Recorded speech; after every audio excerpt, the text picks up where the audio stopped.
नमस्कार। एक बार फिर से आप सभी का बहुत बहुत स्वागत है परीक्षा वर्ल्ड के इस यूट्यूब चैनल में। दोस्तों, जीके और जीएस की जो सब्जेक्ट वाइज मैं क्लास आप तक पहुंचा रहा हूं एसएससी जीडी की परीक्षा के लिए, उसमें आज से हम पढ़ेंगे साइंस के इम्पॉर्टेंट क्वेश्चन और क्वेश्चनों को। यह आपकी जो क्लास है इसमें संपूर्ण इम्पॉर्टेंट टॉपिक को कवर करवाया जाएगा, जहां से एग्जाम में प्रश्न बनते ही बनते हैं। तो यह साइंस का वीडियो आपके एग्जाम के लिए एसएससी जीडी की परीक्षा के लिए बहुत ही ज़्यादा फायदेमंद होने वाला है। इस वीडियो को आप लास्ट तक देखिएगा। 2 से 3 वीडियो आप तक पहुंचाए जाएंगे और उस 2 से 3 वीडियो में संपूर्ण इम्पॉर्टेंट टॉपिक आपके फिजिक्स के, केमिस्ट्री के और बायोलॉजी के कंप्लीट करवा दिए जाएंगे, जहां से एसएससी की परीक्षाओं में प्रीवियस ईयर में प्रश्न बने हैं और आगे बनते रहेंगे। तो इस वीडियो को अगर आप देख लेंगे, 2-3 वीडियो जो मैं आप तक पहुंचाऊंगा, अगर आप उनको देख लेते हैं ध्यान से, तो आपकी संपूर्ण तैयारी हो जाएगी। साइंस की प्रश्न आपके इन्हीं वीडियोज में से बनेंगे। तो आपसे रिक्वेस्ट है कि इन 3 वीडियो को आप डेली बेसिस पर फॉलो जरूर कर लीजिएगा। यह इसका पार्ट 1 है। पार्ट 1 में हम बहुत सारे इंपॉर्टेंट और प्रश्नों को कवर करेंगे। प्रश्नों के अलावा उनसे जुड़े एडिशनल जो इन्फॉर्मेशन बन सकती है उनको हम कवर करने की कोशिश करेंगे। तो इस वीडियो को आप बताइएगा कि आपको यह वीडियो कैसा लगा। अपनी प्रतिक्रिया, अपना सुझाव आप हमें कमेंट बॉक्स में जरूर दीजिएगा। तो चलिए वीडियो को स्टार्ट करते हैं। सही प्रश्न आपको वन लाइनर्स के फॉर्म में मिलेंगे।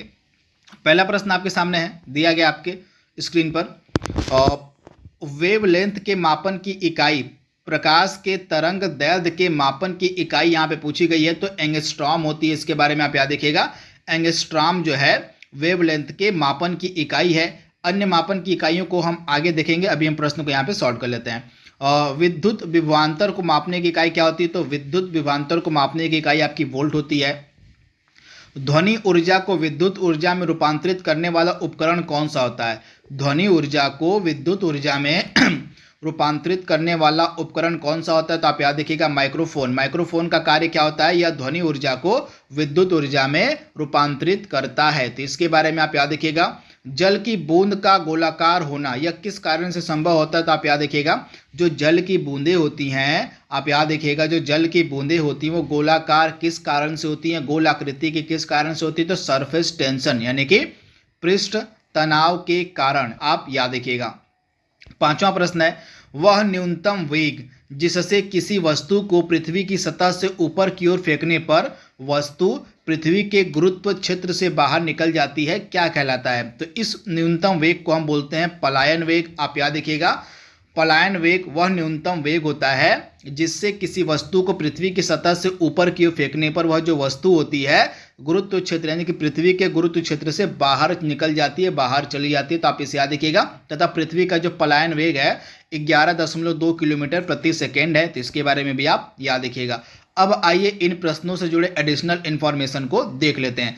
तो पहला प्रश्न हमारा मूल राशि से रिलेटेड है। तो यहाँ पे सारी चीज़ें यहाँ पे लिखी गई हैं। यहाँ पे आप देख पा रहे हैं, ये हमारे मूल राशियाँ हैं। ये हमारी 7 मूल राशियाँ होती हैं। इनको आपको याद रखना, इनका मात्रक, इनका प्रतीक आपके दिमाग में होना चाहिए।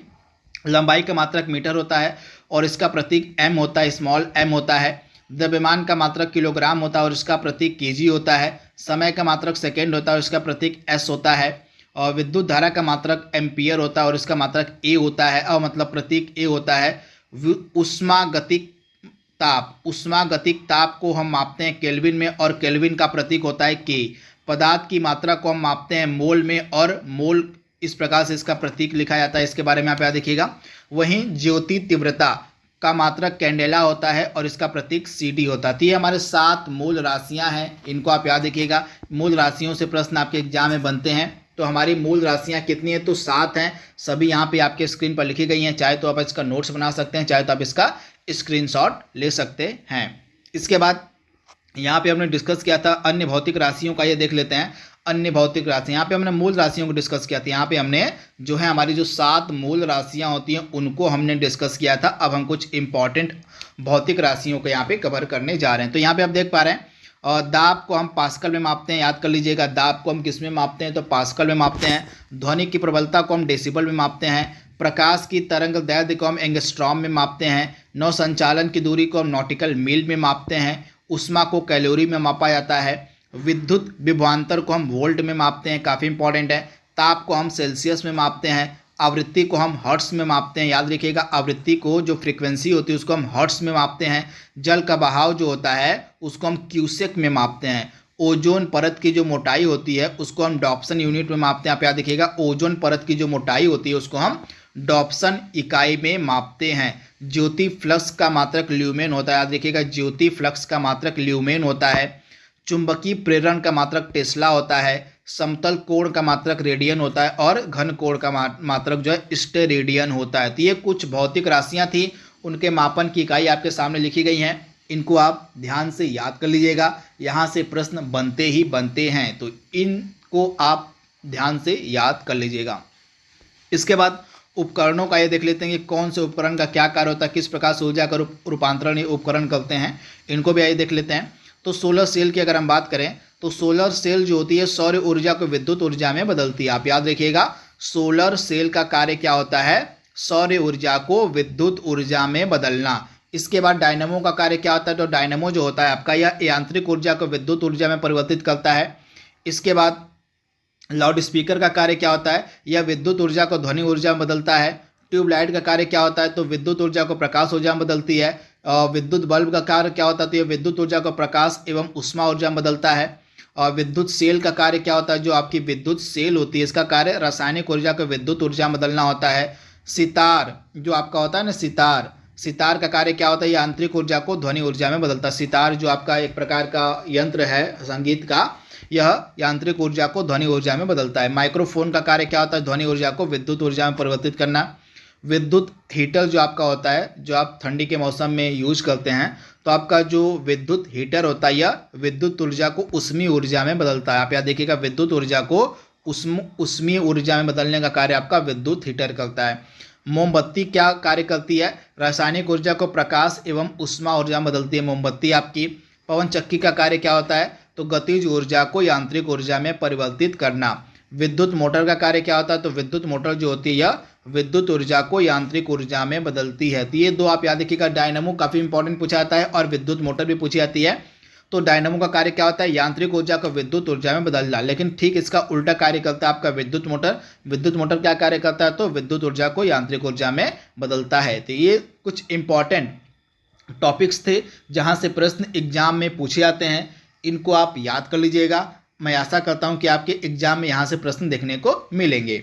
बढ़ते हैं अगले प्रश्न की तरफ। अगला प्रश्न आपके स्क्रीन पर है, ऐसी तरंगे जिनके संचरण के लिए माध्यम की आवश्यकता नहीं होती है उन्हें हम क्या कहते हैं। तो आप याद रखिएगा, विद्युत चुंबकीय तरंगे ऐसी तरंगे होती हैं जिनके संचरण के लिए माध्यम की आवश्यकता नहीं पड़ती है। तो आप इसे याद रखिएगा, विद्युत चुंबकीय तरंगे।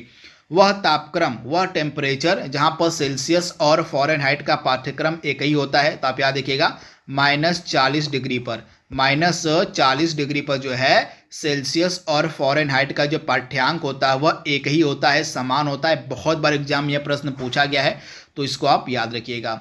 समतल दर्पण की वक्रता त्रिज्या कितनी होती है, तो अनंत तक होती है। आप याद रखिएगा, समतल दर्पण जो होते हैं उनकी जो वक्रता त्रिज्या होती है वो अनंत तक होती है। इलेक्ट्रॉन सूक्ष्मदर्शी, टॉर्च, सर्च लाइट, वाहनों की हेडलाइट में किसका प्रयोग हम करते हैं। तो आप याद रखिएगा, इलेक्ट्रॉन सूक्ष्मदर्शी हो गया, टॉर्च हो गई, सर्च लाइट हो गई, और वाहन की जो हेडलाइट होती है उनमें हम अवतल दर्पण यानी कि कॉनकेव मिरर का इस्तेमाल होता है इन सब में। तो आप याद रखिएगा, इंपॉर्टेंट है। इसके बाद परम शून्य ताप कहाँ जाता है, किसको, तो आप याद रखिएगा, -273.15 डिग्री सेल्सियस तापमान को हम परम शून्य ताप कहते हैं। याद रखिएगा, -273.15 डिग्री सेल्सियस को जो है हम परम शून्य ताप के नाम से जानते हैं। यह भी बहुत बार एग्जाम में पूछा गया, तो इसके बारे में आप याद रखिएगा। इसके बाद आइए एडिशनल इन्फॉर्मेशन को देख लेते हैं। यहाँ पे हमने विद्युत चुंबकीय तरंगों की हमने यहाँ पे बात करी थी, तो यहाँ पे सारी एडिशनल इन्फॉर्मेशन लिखी गई है। तो रेडियो वेव हो गई, microwave, infrared wave, ultraviolet, X ray, gamma ray, ये सभी जो है विद्युत चुंबकीय तरंगों के प्रकार हैं। आप याद रखिएगा, ये सभी जो हैं विद्युत चुंबकीय तरंगों के प्रकार हैं। विद्युत चुंबकीय तरंगें किस प्रकार की होती हैं, तो इनके संचरण के लिए जो है माध्यम की आवश्यकता नहीं पड़ती। यहाँ पे आप देख पा रहे हैं, विद्युत चुंबकीय तरंगे ऐसी तरंगे होती हैं जिनके संचरण के लिए माध्यम की आवश्यकता नहीं पड़ती है। तो इनका एग्जाम्पल यहाँ पे लिखा गया है, radio wave, microwave, infrared wave, ultraviolet किरणें हो गई आपकी। इसके बाद एक्सरे हो गई और गामा रे। ये सभी जो है आपके विद्युत चुंबकीय तरंगों के प्रकार हैं। अगर हम औरक किरणों की अगर हम बात करें, जो इंफ्रारेड वेव्स होती हैं, किरणें होती हैं, इनकी अगर हम बात करें तो ऊष्मा को उत्पन्न करती हैं। जो इंफ्रारेड किरणें होती हैं ऊष्मा को उत्पन्न करती हैं। इनका जो उपयोग है रात में देखने वाले लक्ष्य को खोजने में, टीवी रिमोट इत्यादि उपकरणों में जो है अवरक्त किरणों का इस्तेमाल होता है। तो आप याद देखिए कि जो टीवी का आपका जो रिमोट होता है ना, यह जो है इसमें जो है अवरक्त किरणों का ही इस्तेमाल होता है, इंफ्रारेड वेव्स का ही इस्तेमाल होता है। तो आप इसे याद रखिएगा। वहीं एक्स किरणों की अगर हम बात करें तो एक्स किरणों का जो प्रयोग है पदार्थ की भौतिक चिकित्सा विज्ञान में किया जाता है, जिसके बारे में आप याद रखिएगा। और इसके अलावा क्रिस्टल की संरचना ज्ञात करने में भी एक्स किरणों का इस्तेमाल होता है। जो क्रिस्टल आपके होते हैं उनका स्ट्रक्चर, उनकी संरचना ज्ञात करने में भी एक्स किरणों का इस्तेमाल होता है। इसके अलावा जो एक्स किरणें होती हैं सीटी स्कैन में भी एक्स किरणों का ही प्रयोग होता है। तो आप याद रखिएगा सीटी स्कैन में भी एक्स किरणों का ही प्रयोग होता है, तो इसके बारे में आप याद रखिएगा। वहीं पे हमने अवतल दर्पण के बारे में बात करी थी, तो अवतल दर्पण के बारे में यहाँ पे इन्फॉर्मेशन लिखी गई है। अवतल दर्पण का जो उपयोग है इलेक्ट्रॉन सूक्ष्मदर्शी में दंत चिकित्सकों द्वारा दांत का बड़ा प्रतिबिंब देखने के लिए। तो आप याद रखिएगा जो आपके डेंटिस्ट होते हैं, डेंटिस्टों के द्वारा दांत का इलाज करने के लिए, यानी कि दांत का बड़ा प्रतिबिंब देखने के लिए जो है अवतल दर्पण का ही इस्तेमाल होता है। इसके अलावा जो आपका सेविंग मिरर होता है, जो दाढ़ी बनाने वाला मिरर होता है, शीशा होता है, उसमें भी आपका अवतल दर्पण ही प्रयोग में लाया जाता है। तो इसके बारे में आप याद रखिए। इसके अलावा टॉर्च हो गई, सर्च लाइट हो गई, वाहनों की हेडलाइट हो गई, यानी कि वाहनों के जो आगे की हेडलाइट होती है ना, वो आपकी अवतल दर्पण उसमें लगा होता है। इसके अलावा सौर भट्टियों में सूर्य के प्रकाश को केंद्रित करने के लिए भी उसमें अवतल दर्पण का प्रयोग होता है। इसके अलावा सोलर कुकर में भी आपका अवतल दर्पण ही प्रयोग में लाया जाता है। तो ये सारे एडिशनल इंफॉर्मेशन आपको याद रखनी है। अगला प्रश्न है, किसी परमाणु के नाभिक में उपस्थित प्रोटॉनों की संख्या को हम क्या कहते हैं? तो उसको हम परमाणु संख्या कहते हैं, याद रखिएगा, इंपॉर्टेंट है। वह पदार्थ जो जल में घुलने पर हाइड्रोक्साइड आयन देते हैं उनको हम बोलते हैं क्षारक, याद रखिएगा। ऐसे पदार्थ जो जल में घुलने पर हाइड्रोक्साइड आयन देते हैं उनको हम क्षारक कहते हैं। कृत्रिम वर्षा कराने के लिए हम किसका प्रयोग करते हैं? तो सिल्वर आयोडाइड का करते हैं, याद रखिएगा। कृत्रिम जो वर्षा कराई जाती है, जो आपकी आर्टिफिशियल रेन होती है, उसमें हम सिल्वर आयोडाइड का प्रयोग करते हैं। मतदान के समय जब आप वोट देने जाते होंगे, जब आप वोटिंग करने जाते हैं, तो मतदान के समय उंगली पर निशान लगाते समय जो स्याही का प्रयोग होता है वो किसकी बनी होती है? तो वह जो स्याही होती है वो आपकी सिल्वर नाइट्रेट की बनी होती है। आप याद देखिएगा, उंगली पे जो स्याही लगाई जाती है वह सिल्वर नाइट्रेट की बनी होती है। हंसाने वाली गैस, जिसको हम लाफिंग गैस के नाम से जानते हैं, का अन्य नाम क्या है? तो लाफिंग गैस यानी कि हंसाने वाले गैस को हम नाइट्रस ऑक्साइड कहते हैं, याद रखिएगा। नाइट्रस ऑक्साइड क्या होती है? तो यह लाफिंग गैस यानी कि हंसाने वाले गैस के नाम से जानी जाती है।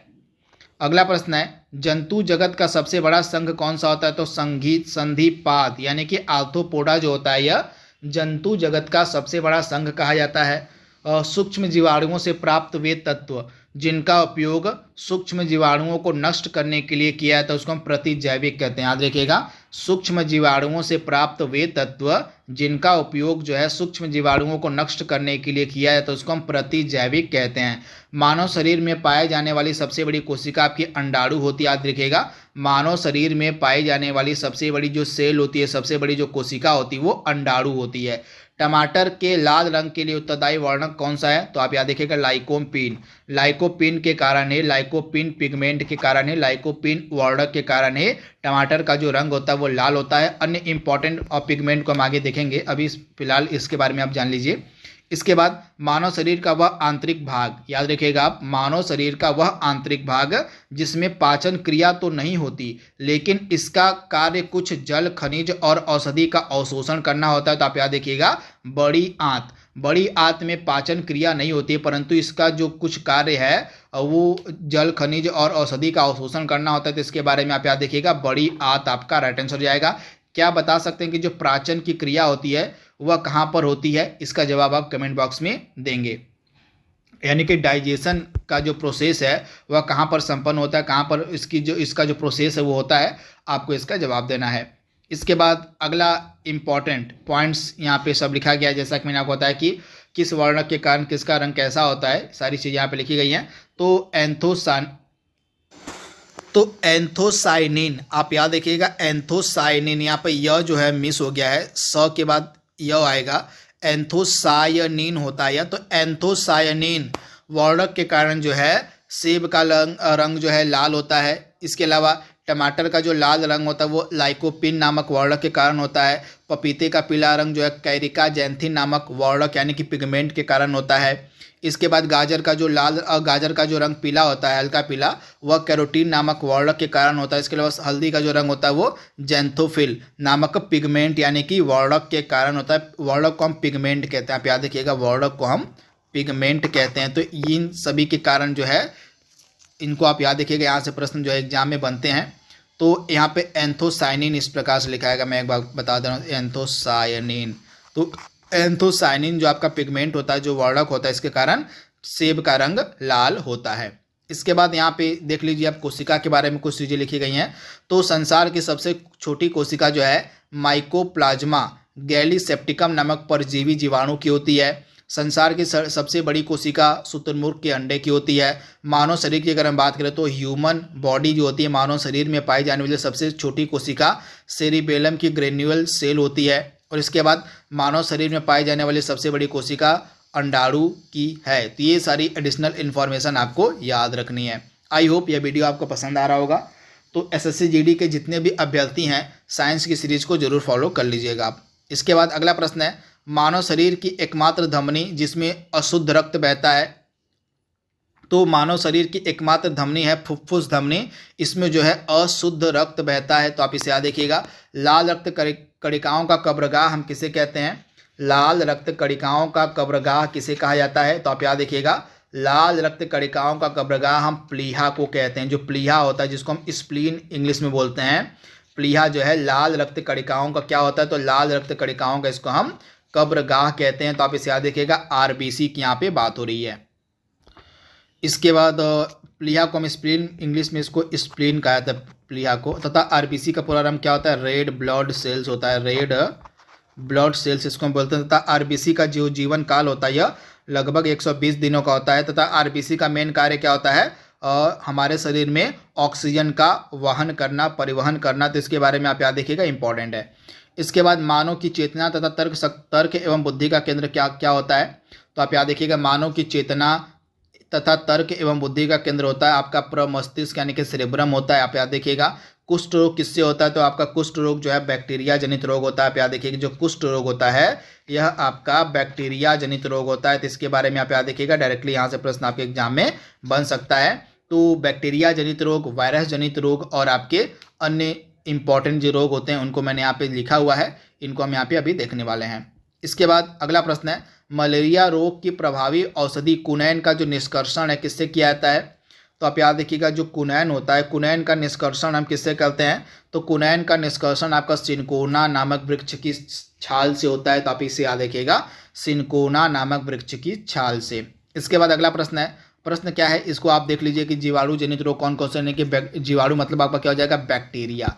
तो बैक्टीरिया जनित रोग आपके कौन कौन से होते हैं? तो टिटनेस हो गया, सिफिलिस हो गया, हैजा, डिप्थीरिया, काली खांसी, प्लेग, निमोनिया, टीबी, टाइफाइड, खसरा, ये सभी आपके बैक्टीरिया से होने वाले रोग हैं। इसके अलावा वायरस से यानी कि विषाणु से होने वाले रोग आपके कौन कौन से हैं? विषाणु से होने वाले रोग आपके रेबीज हो गया, दाद हो गया, चेचक, छोटी माता, ट्रेकोमा, खसरा, पोलियो, हेपेटाइटिस हो गया, एड्स हो गया, इबोला हो गया, इंसेफ्लाइटिस हो गया, चिकनगुनिया हो गया, डेंगू हो गया, रूबेला हो गया और गलसुआ हो गया। ये सभी आपके वायरस से होने वाले रोग यानी कि विषाणु जनित रोग हैं। इसके बाद प्रोटोजोआ जनित रोग आपका कौन कौन सा है? तो आप याद रखिएगा, मलेरिया हो गया, पेचिस हो गया, पायरिया हो गया, कालाजार हो गया और निद्रा रोग हो गया। ये सभी आपके प्रोटोजोआ जनित रोग हैं। और इसके अलावा कृमि जन्य जनित रोग कौन कौन से हैं? तो फाइलेरिया हो गया, टीनिएसिस हो गया और एक्सेरिएसिस हो गया। ये सभी आपके किस प्रकार के रोग हैं? तो कृमि जन्य यानी कि वर्म से होने वाले रोग हैं। कृमि जन्य आपके रोग हैं, वर्म बोलते हैं इसको, कृमि जन्य को। तो फाइलेरिया हो गया, टीनिएसिस हो गया और एस्केरिएसिस हो गया। ऐसे भी आपके कृमि जन्य जनित रोग हैं। और लास्ट के 5 प्रश्न आपके स्क्रीन पर हैं। और ध्वनि तरंगों का वेग सबसे अधिक आपका ठोस में होता है। आप याद रखिएगा, ध्वनि तरंगों का सबसे अधिक जो वेग होता है वो आपको मिलेगा ठोस में। बस ड्राइवर के पास जो लगा हुआ दर्पण होता है किस प्रकार का होता है? तो बस ड्राइवर के पास लगा हुआ दर्पण आपका कन्वेक्स मिरर होता है, यानी कि उत्तल दर्पण होता है। ये पीछे के यातायात देखने के लिए काम में लाया था, पीछे का यातायात देखने के लिए, पीछे का यातायात देखने के लिए जो है इस मिरर का उपयोग किया जाता है। तो आप इसे याद देखिएगा, आपसे डायरेक्टली पूछा जा सकता है इसके बारे में। इसके बाद द्रवित पेट्रोलियम गैस एलपीजी मिश्रण होता है किसका? तो एलपीजी में किसका मिश्रण होता है? एथेन का, ब्यूटेन का और प्रोपेन का, आप याद रखिएगा। इसके बाद रक्त का पीएच मान कितना होता है? तो 7.4 होता है, याद रखिएगा। रक्त का जो पीएच मान होता है वो 7.4 होता है। और स्तनी यानी कि जो मैमल्स होते हैं, और स्तनियों के हृदय में कुल कोष्ठ की संख्या कितनी होती है? तो जो आपके स्तनी होते हैं उनमें उनके हृदय में कुल कोष्ठ, कुल चैम्बर की संख्या 4 होती है। तो इसके बारे में आप याद रखिएगा, स्तनियों के हृदय में कुल कोष्ठ की संख्या 4 होती है। इस प्रकार से आप याद रखिएगा। तो इस प्रकार से यह सेट नंबर 1 था हमारा। 30 प्रश्नों को तो हमने ऐसे कवर किया है। बाकी जो एडिशनल इन्फॉर्मेशन मैंने आपको दी है, लगभग आप मान के चलिए 100 प्रश्नों को हमने एक ही वीडियो में कवर कर लिया है। आई होप यह वीडियो आपको पसंद आएगा, आपकी एसएससी जीडी के परीक्षा के लिए फ़ायदेमंद होगा। इसी उम्मीद के साथ, इसी आशा के साथ आज के इस फर्स्ट पार्ट को यहीं पे हम रोकते हैं। इसका जो अगला भाग है उसको हम जल्द ही अपलोड करने की कोशिश करेंगे। तो आज के लिए बस इतना ही। Thank you, thanks for watching, thank you.